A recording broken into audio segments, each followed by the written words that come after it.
Hello friend, एक बार फिर आप सभी का स्वागत है आपके यूट्यूब चैनल में। और यहाँ पे आज हम लेके आए हैं बीएड का एक इम्पॉर्टेंट जो पेपर है उसका एक इम्पॉर्टेंट क्वेश्चन, साथ ही उसका आंसर। तो वीडियो को पूरा देखिएगा, पसंद आएगी तो वीडियो को लाइक शेयर और चैनल को सब्सक्राइब नहीं किया तो प्लीज़ सब्सक्राइब भी कर दीजिएगा। अगर आपको इसका पीडीएफ चाहिए तो पीडीएफ की लिंक भी डिस्क्रिप्शन बॉक्स में है, तो आप वहाँ पर क्लिक करके उसको डाउनलोड कर सकते हैं एक छोटा सा मार्जिन पे करके। बाकी यूट्यूब पर फ्री है, तो काफ़ी लोगों की ये प्रॉब्लम थी इसलिए मैंने इसको बता दिया है। बाकी चलिए अब हम वीडियो की शुरुआत करते हैं, देखते हैं ये इंपॉर्टेंट क्वेश्चन।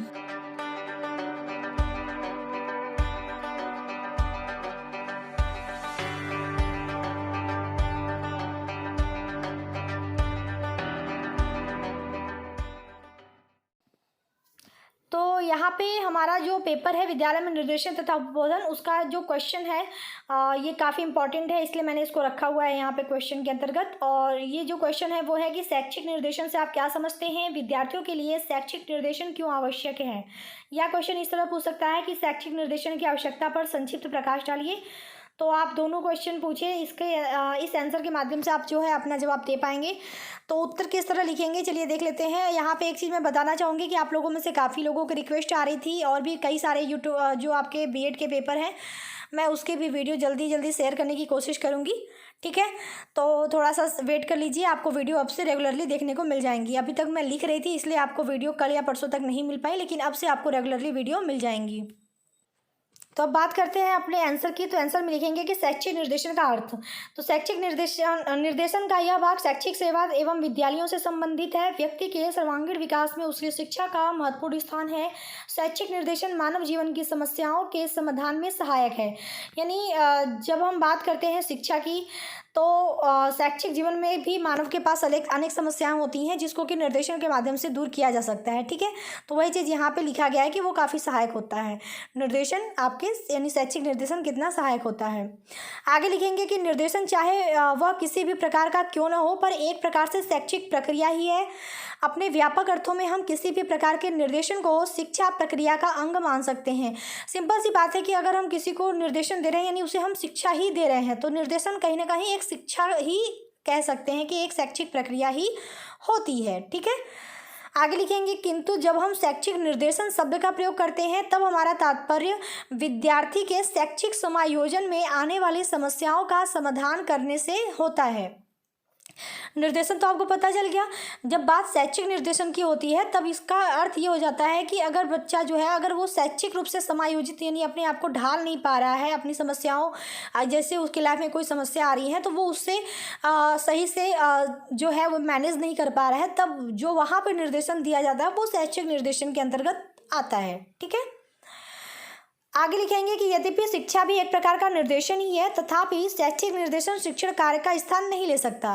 वही बात कि निर्देशन, जैसे मैंने कहा कि एक तरह का शिक्षा प्रक्रिया होता है, लेकिन फिर भी जो है शैक्षिक निर्देशन कभी भी शिक्षण कार्य का स्थान जो है वो नहीं ले सकता। शिक्षण कार्य जो है वो अलग चीज़ है, शैक्षिक निर्देशन अलग चीज़ है। ये अलग बात है कि निर्देशन एक प्रकार का शैक्षिक प्रक्रिया है। ठीक, आगे हम लिखेंगे अतः शैक्षिक निर्देशन को परिभाषित करते हुए हम ये कह सकते हैं कि विद्यार्थी जीवन में आने वाली ज्ञान प्राप्ति से संबंधित समस्याओं का समाधान करने में जब हम सहायता करते हैं तब यह प्रक्रिया शैक्षिक निर्देशन कहलाती है।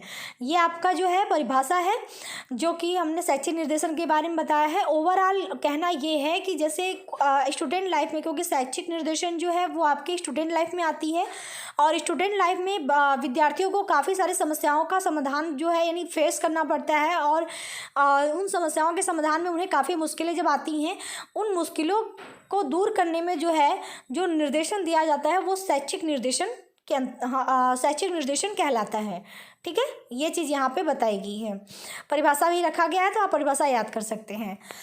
फिर आगे हम कुछ परिभाषाएं भी बताएंगे। तो परिभाषाओं में हमने पहला रखा है आर्थर जे जोन्स का। तो शैक्षिक निर्देशन का संबंध छात्रों को प्रदान की जाने वाली उन सहायता से है जो उन्हें विद्यालयों, पाठ्यक्रमों एवं शिक्षालय के जीवन से संबद्ध चुनावों एवं समायोजन के लिए अपेक्षित है।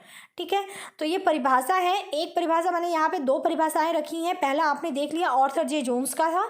दूसरा चलिए हम देख लेते हैं, दूसरा है किटसन का। तो शिक्षा का व्यक्तिकरण करने का प्रयासहीन निर्देशन है। 2 हमने यहाँ पे परिभाषा रखी हैं। ऑलरेडी एक परिभाषा हमने ऊपर भी दे रखा था जब हमने बताया था कि परिभाषित करते हुए हम उसको क्या कह सकते हैं शैक्षिक निर्देशन को। तो टोटल 3 परिभाषाएं होगी, जिसमें से आप 2 भी याद करते हैं तब भी इनफ है।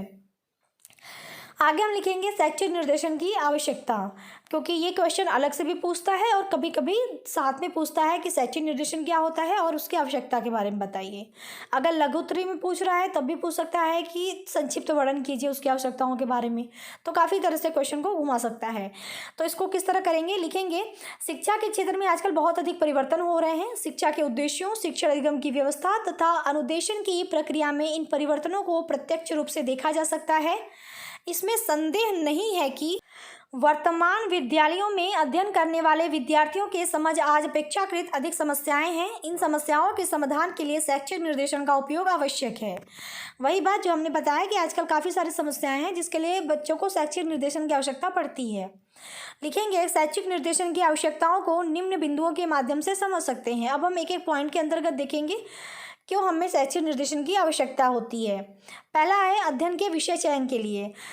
तो इसको पहले मैं पढ़ देती हूँ ताकि आपको क्लियर हो जाए, उसके बाद मैं इसको थोड़ा सा एक्सप्लेन कर दूंगी। तो लिखेंगे अपने शैक्षिक जीवन में जब विद्यार्थी को अध्ययन के विषयों का चयन करना होता है उस समय तक उसके पास इतना कम अनुभव होता है कि वह सही निर्णय नहीं ले पाता और अपने साथियों की देखा देखी विषयों का चयन कर लेता है। इन परिस्थितियों में यदि उसे समुचित शैक्षिक निर्देशन प्राप्त हो जाए तो वह इस समस्या से बच सकता है और विषयों का चयन अपनी रुचि, योग्यता एवं क्षमता के अनुसार कर सकता है।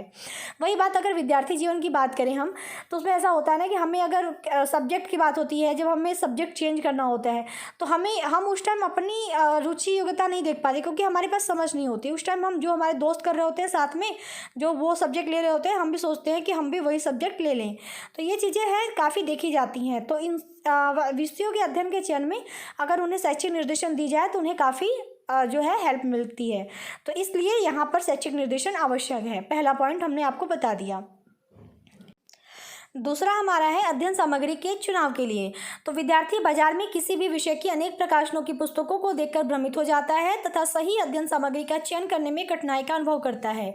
यदि ऐसी परिस्थिति में उसे सही शैक्षिक निर्देशन मिल जाए तो वह अपनी इन कठिनाइयों को हल कर सकता है।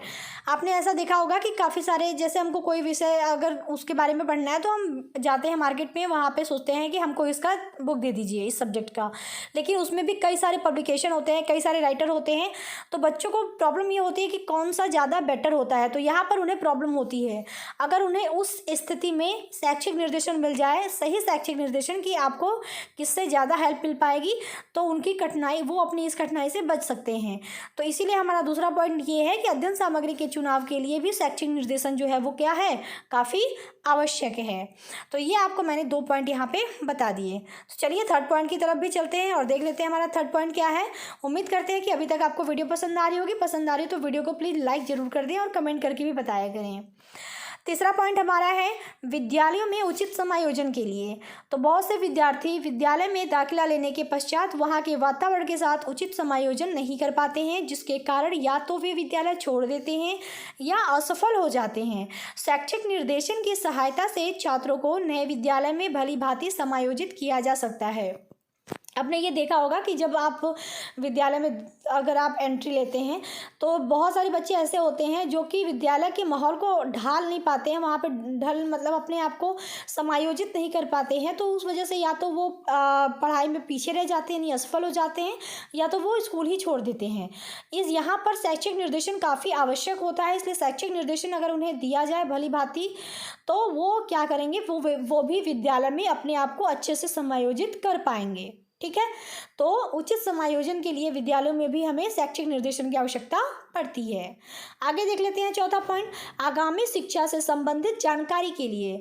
तो इसके अंतर्गत लिखेंगे शिक्षा समाप्त करने के पश्चात अथवा कॉलेज की शिक्षा प्राप्त करने के पश्चात छात्रों के लिए यह निर्णय करना कठिन हो जाता है कि उनकी आगे की शिक्षा कैसी होनी चाहिए, अर्थात वह कौन से व्यावसायिक विद्यालय में, औद्योगिक विद्यालय आदि में अध्ययन करें। अग्रिम भविष्य के संदर्भ में तथा उच्च शिक्षा के संबंध में निर्णय लेने के लिए शैक्षिक निर्देशन अत्यंत आवश्यक है। यानी ये कहा गया है, आपने देखा होगा जब आपकी पढ़ाई पूरी हो जाती है, आपने कई लोगों को देखा होगा उनकी पढ़ाई पूरी हो जाती है, यानी स्कूल कॉलेज से निकल जाते हैं, तो उसके बाद उनको डिसाइड नहीं कर पाते कि वो आगे कौन सी शिक्षा ले जो कि उनके फ्यूचर के लिए, उनके अग्रिम भविष्य के लिए अच्छा हो। तो इस संबंध में उन्हें क्या है, शैक्षिक निर्देशन की ज़रूरत पड़ती है, क्योंकि उनको ये ये समझने में मदद करती है कि उनके लिए कौन से विद्यालय में, कौन से व्यावसायिक विद्यालय में, औद्योगिक विद्यालय आदि में पढ़ना चाहिए। तो यहाँ पर भी शैक्षिक निर्देशन की अत्यंत आवश्यकता पड़ती है। ठीक है, ये हमने आपको 4 पॉइंट बता दिया। 5वां पॉइंट देख लेते हैं, अनुशासन की प्रक्रिया तेज करने के लिए। तो यहाँ पे आपने इसके अंतर्गत जो आप लिखेंगे वो लिखेंगे कि विद्यालयों में प्रायः अनुशासनहीनता की समस्या देखी जाती है।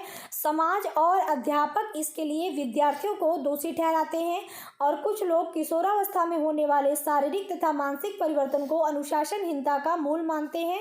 वास्तव में इसका मूल कारण है शैक्षिक निर्देशन का अभाव। यदि विद्यार्थियों को उपयुक्त शैक्षिक निर्देशन प्राप्त हो जाए तो वो इस समस्या का स्वतः ही समाधान हो जाएगा। विद्यालय में आपने देखा होगा कि अनुशासनहीनता जो है वो काफ़ी बढ़ चुकी है फिलहाल, और समाज और अध्यापक इसके लिए पहले तो बच्चों को दोषी मानते हैं कि नहीं, बच्चे की वजह से ये हो रहा है, बच्चे ही इसके लिए जिम्मेदार हैं। लेकिन कुछ लोग ये कहते हैं कि जो किशोरावस्था होती है उसमें बच्चों के अंदर शारीरिक और मानसिक दोनों तरह के चेंजेस आते हैं, जिसकी वजह से उनमें काफ़ी परिवर्तन होता रहता है और वही उनके अनुशासनहीनता का कारण बनता है। लेकिन वास्तव में क्या होता है, वास्तव में शैक्षिक निर्देशन का अभाव ही बच्चों में अनुशासनहीनता के लिए प्रभावी कारक माना जाता है। इसलिए अगर आपको यहाँ पर अगर बच्चों को शैक्षिक निर्देशन अगर हम दे दें तो उनकी जो समस्या है वो खुद ब खुद सॉल्व हो जाएगी। वो अपनी चीज़ों को समझेंगे, अपनी जो है अपनी आगे की फ्यूचर के बारे में सोचेंगे, अपनी अच्छी चीज़ों के बारे में सोचेंगे, और इसके लिए वो अपनी जो है पढ़ाई पर भी फोकस करेंगे और अनुशासनहीनता की जो समस्या है वो भी काफ़ी हद तक कंट्रोल हो जाएगी। 6 है परीक्षा की समुचित तैयारी के लिए। तो प्रायः विद्यार्थी अत्यधिक अध्ययन और ज्ञानार्जन के बाद भी परीक्षा में अच्छे अंक प्राप्त नहीं कर पाता। इसका मुख्य कारण है कि अपने ज्ञान को वो अच्छे से अभिव्यक्त नहीं कर पाता। अभिव्यक्त का मतलब प्रदर्शित नहीं कर पाता। ठीक है, उसे इसमें कठिनाई का अनुभव होता है। शैक्षिक निर्देशन के द्वारा विद्यार्थी उचित प्रकार से अभिव्यक्त करना सीख जाता है। यानी आपने देखा होगा ना कि अगर आप, जैसे कुछ लोगों के साथ ये होता है कि वो पढ़ते तो बहुत हैं लेकिन एग्ज़ाम देते हैं तो उनके नंबर जो है वो कम आ जाते हैं। तो उनकी जो नॉलेज है यानी वो तो है, लेकिन उसको जो वो दिखाते हैं, पेपर में प्रदर्शित करते हैं लिख के, वो उतना अच्छा नहीं हो पाता। इसकी वजह से उनके नंबर जो है वो कम रह जाते हैं। तो यहाँ पर बच्चों को शैक्षिक निर्देशन की बहुत ज़रूरत पड़ती है, क्योंकि शैक्षिक निर्देशन उन्हें इस बात को समझने में और उनको जो भी चीज़ें वो जानते हैं, उनकी जो नॉलेज है उसको अभिव्यक्त करने में शैक्षिक निर्देशन उनकी बहुत मदद करता है। ठीक है, 7वां हमारा है उपयुक्त अध्ययन विधि का चयन। तो विद्यार्थी के सामने यह चुनौती होती है कि वह किस अध्ययन विधि का चुनाव करे जिससे कम श्रम में अधिक ज्ञान प्राप्त हो सके। प्रत्येक विद्यार्थी के लिए अलग अलग अध्ययन विधियाँ उपयोगी होती हैं। विद्यार्थी को अध्ययन विधि का चुनाव करने में कठिनाई होती है, इसके लिए शैक्षिक निर्देशन की आवश्यकता पड़ती है।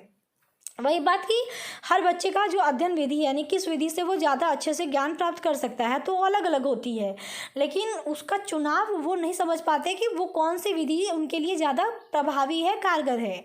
तो यहाँ पर शैक्षिक निर्देशन जो है वो उनकी काफ़ी मदद करता है, इसलिए हमें इसमें भी शैक्षिक निर्देशन की आवश्यकता पड़ती है। तो ओवरऑल आपने देखा कि मैंने काफ़ी सारे पॉइंट आपको बताया कि हमको शैक्षिक निर्देशन की आवश्यकता क्यों पड़ती है। तो आप ये लिख सकते हैं कि यहाँ पर जो भी चीज़ें मैंने बताई आप इसको एग्जाम में लिख सकते हैं। मैंने लैंग्वेज जो है वो इजी रखा है ताकि लोगों को प्रॉब्लम ना हो। तो उम्मीद करते हैं कि आपको हमारी वीडियो पसंद आई होंगी। अगर पसंद आई हो तो प्लीज़ आप इस वीडियो को लाइक ज़रूर कर दीजिएगा, शेयर ज़रूर कर दीजिएगा, और चैनल को सब्सक्राइब नहीं किया है तो प्लीज़ चैनल को सब्सक्राइब भी कर दीजिएगा। तो अभी के लिए थैंक यू सो मच। मिलती हूँ आपके साथ नेक्स्ट वीडियो में, तब तक के लिए टेक केयर, बाय बाय, जय हिंद।